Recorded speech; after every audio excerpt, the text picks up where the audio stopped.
Sumuko na ang suspect sa pagpatay sa 14 anyos na dalagitang itinago sa septic tank sa Danau City, Cebu.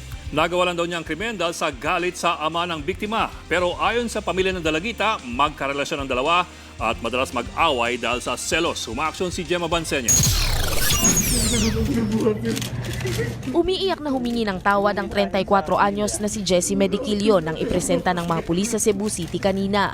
Sumuko si Medikilio noong Biyernes at inamin ang pagpatay sa 14 anyos na si Thesa Marie Igay. Noong nakaraang linggo, nadiskubre ang bangkay ng dalagita na may 34 na saksak sa loob ng septic tank sa paaralan sa Danau City kung saan nagtatrabaho bilang security guard si Medikilio. Because he is bothered by his conscience and wanted to seek for an apology. During the course of the interview, the above-named suspect freely and voluntarily narrated the manner on how he killed and the reason why he committed the crime. Nagsagawa ng reenactment ang mga pulis kasama ang suspect. Noong araw ng krimen, pumunta sa guardhouse ang biktima para manghingi ng pera kay Medikilio. Pero nanaig daw ang galit ng suspect dahil pinagbantaan siya ng ama ng biktima. Isang linggo raw kasi bago ang krimen, kinalbo ni Medikilio si Thesa Marie dahil sa pagsama sa mga lalaki.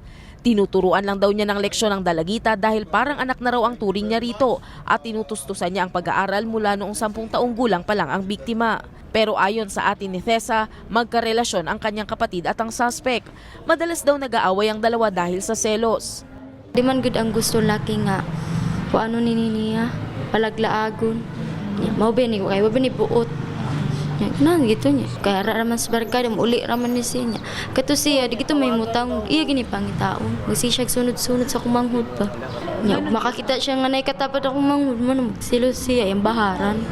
Pati yun niya. Hindi raw sapat para sa kanila na makulong lang si Medikilio. Pati yun sad siya. Natuon sad siya. Gimi magdahom gani nga nanawon na yung pagpatay. Nya gisud pa gid niya sa step TikTok. Kaya kumanghud. Sinampahan na ng kasong murder ang suspect. Umaaksyon, Gemma Bansenya, News 5.